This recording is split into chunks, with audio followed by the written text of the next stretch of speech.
Bismillahirrahmanirrahim. Assalamualaikum warahmatullahi wabarakatuh. Pada kesempatan kali ini saya akan mengajarkan kepada anak-anak mengenai sejarah masuknya Islam ke Indonesia atau SKI, sejarah masukan Islam ke Indonesia. Bismillahirrahmanirrahim. Pertama itu ada teori sejarah Islam yang pertama kali masuk ke Indonesia, yaitu ada teori Gujarat, teori Mekah, dan teori Persia. Apa itu teori Gujarat? Teori ini dikemukakan oleh salah satu sarjana Belanda dari Universitas Leiden, yaitu Pinapel. Ia mengatakan bahwa proses kedatangan Islam ke Indonesia berasal dari Gujarat pada abad ke-7 Hijriah sampai 13 Masehi. Gujarat ini ada di bagian barat India, berdekatan dengan Laut Arab.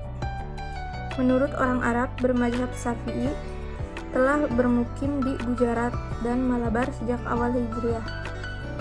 Namun, yang menyebarkan Islam ke Indonesia menurut Reasonable bukanlah dari orang Arabnya langsung,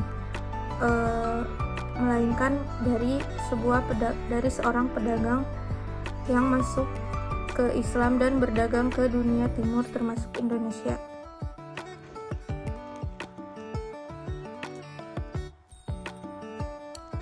Nah,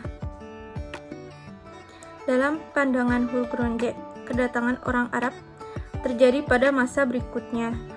Orang-orang Arab ini kebanyakan keturunan Nabi Muhammad menggunakan gelar Syed atau Syarif di depan namanya. Lalu yang kedua ada teori Mekah, di mana teori Mekah ini dikenalkan oleh ulama sekaligus sastrawan Indonesia, yaitu Haji Abdul Karim Amrullah atau Hamka pada tahun 58. Proses ini berlangsung pada abad pertama Hijriah sampai ke abad ke-7 Masehi. Ia mengatakan proses masuknya Islam ke Indonesia itu langsung dari Mekah ke Arab. Lalu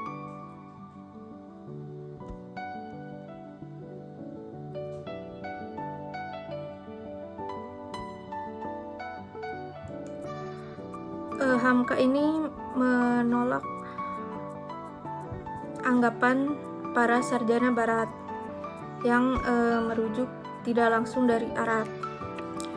Menurutnya, motivasi awal kedatangan orang Arab tidak dilandasi oleh nilai-nilai ekonomi. Dalam hal ini, teori Hamka merupakan sanggahan terhadap teori Gujarat. Lalu yang terakhir ada teori Persia. Pencetus dari teori ini adalah Husain Jayanidingrat, sejarawan dan ilmuwan pribumi pertama asal Banten, yang mengatakan bahwa proses kedatangan Islam ke Indonesia berasal dari Persia yang kini menjadi Iran.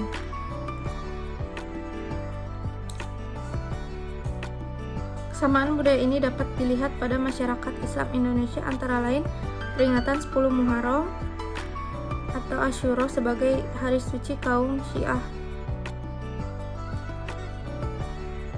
Diambil dari bahasa Arab, transisi menuju bahasa Parsi. Proses penyebaran Islam di Indonesia. Lalu yang pertama ada proses melalui perdagangan, yang kedua melalui perkawinan, yang ketiga dakwah, yang keempat pendidikan, yang kelima seni budaya, dan keenam melalui tasawuf.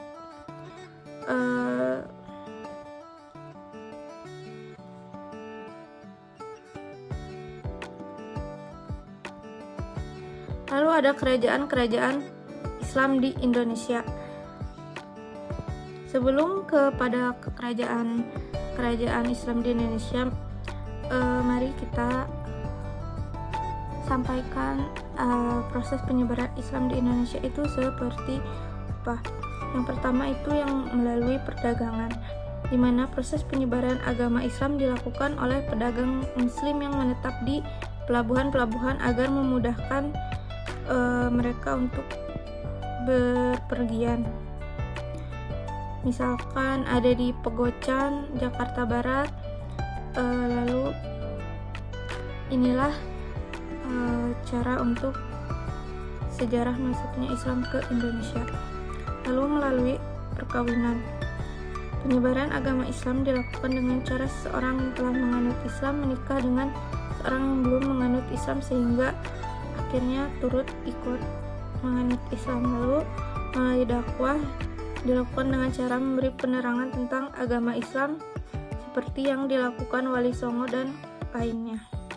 Lalu melalui pendidikan, proses ini dilakukan dengan mendirikan pesantren guna memperdalam ajaran Islam dan yang di kemudian hari akan menyebarkannya. Lalu yang kelima ada proses melalui seni budaya, di mana proses penyebaran Islam menggunakan media-media seni budaya melalui pegelaran wayang yang dilakukan oleh para wali Sunan Kalijaga di Cirebon. Lalu upacara sekaten, upacara untuk memperingati ulang tahun Nabi Muhammad dan seni sastra lainnya. Berupa alat musik pun bisa. Lalu yang keenam ada tasawuf, di mana penyebaran Islam dilakukan dengan menyesuaikan pola pikir masyarakat, masih berorientasi pada ajaran agama Hindu dan Buddha. Lalu yang pertama ada kerajaan-kerajaan di Indonesia. Yang pertama adalah Samudra Pasai yang berada di Aceh Utara, yang didirikan oleh Sultan Malik Al-Saleh. Diduga dalam sejarah ini Islam masuk ke kerajaan ini diperkirakan pada abad 12 Masehi. Lalu yang kedua ada Kerajaan Aceh Darussalam. Kerajaan ini ada pada tahun 1514 dan didirikan oleh Sultan Ibrahim. Kerajaan ini mencakup daerah bekas Samudra Pasai dan Aceh Besar. Lalu yang ketiga ada Kerajaan Demak. Kerajaan ini dipimpin oleh Raden Patah pada tahun 1478. Memiliki daerah kekuasaan daerah Demak. Kerajaan Demak merupakan kerajaan Islam yang pertama ada di Pulau Jawa. Lalu yang keempat ada Kerajaan Islam Padang atau Islam Pajang. Ini didirikan oleh sosok yang cukup familiar, yaitu Jaka Tingkir atau Sultan Adiwijaya pada tahun 1568. Daerah kekuasaannya sendiri melingkup bekas Kerajaan Demak dan bagian Jawa Tengah. Kerajaan ini memeluk Islam semenjak 1478. Lalu yang kelima ada Islam Mataram, di mana didirikan oleh Sutowijoyo pada 1586. Kerajaan ini ada di Kota Gede sebelah tenggara Yogyakarta. Kerajaan ini merupakan bekas dari Kerajaan Pajang dan Demak. Lalu ada Kerajaan Islam Cirebon. Kerajaan Islam Cirebon berdiri pada tahun 1430 oleh Fatahillah. Kekuasaannya meliputi sebagian Jawa Barat. Lalu yang ketujuh, Kerajaan Islam Banten. Didirikan oleh Maulana Hasanuddin pada tahun 1526 di Banten. Kerajaan ini berwilayah dari bekas Kerajaan Cirebon, wilayah Banten hingga sebagian wilayah Lampung. Kerajaan ini telah memeluk Islam semenjak tahun 1430. Lalu yang ke-8 ada Kerajaan Islam Banjar. Kerajaan Islam Banjar didirikan oleh Raden Samudra di tahun 1520. Letak kerajaan ini ialah di sebagian provinsi Kalsel. Lalu yang ke-9 ada Kerajaan Tanjung Pura. Kerajaan ini dipimpin oleh Raja Brawijaya di tahun 1454. Wilayah kekuasaannya berada di sebagian daerah Kalimantan Tengah dan Selatan. Pada 1590, kerajaan ini memeluk Islam yang dipimpin Raja Giri Kesuma. Lalu yang ke-10 Kerajaan Islam Ternate yang didirikan oleh Baab Mansur Malamu pada tahun 1257. Islam sudah ada sejak tahun 1456 saat kepemimpinan Kolano marhum. Lalu yang ke-11 ada Kerajaan Islam Tidore. Kerajaan ini dipimpin oleh Kolano Syahjati pada 1081.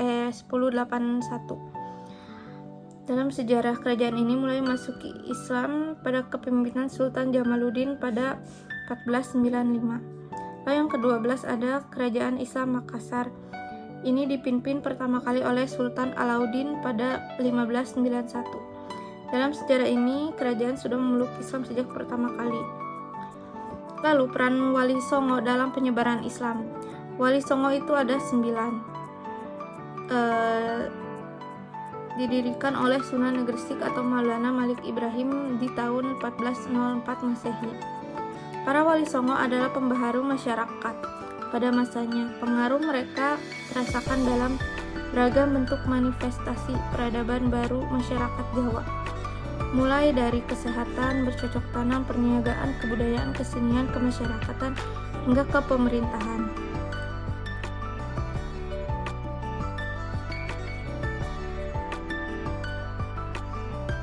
Peninggalan peradaban Islam di Indonesia. Tuh banyak sekali, ada makam Sultan Malik Saleh, Samudra Pasai, Masjid Raya Baitur Rahman yang di Aceh, Masjid Agung Demak, Masjid Laweyan yang Islam Pajang, Serapan Serat Sarta Sastra Gending, Islam Mataram, Masjid Agung Sang Cipta Rasa, Kerajaan Islam Cirebon, Masjid Agung Banten, Masjid Sultan Syuriansyah dan Istana Mulyakarta, Masjid Jami Sultan Ternate, Istana Kie, Masjid Katangka. Mungkin itu saja yang dapat saya sampaikan pada kesempatan kali ini. Mungkin nanti saya akan memberi pertanyaan kepada anak-anak mengenai kesejarahan Indonesia di kesempatan berikutnya atau setelah ini saya beritahu. Terima kasih. Wassalamualaikum warahmatullahi wabarakatuh.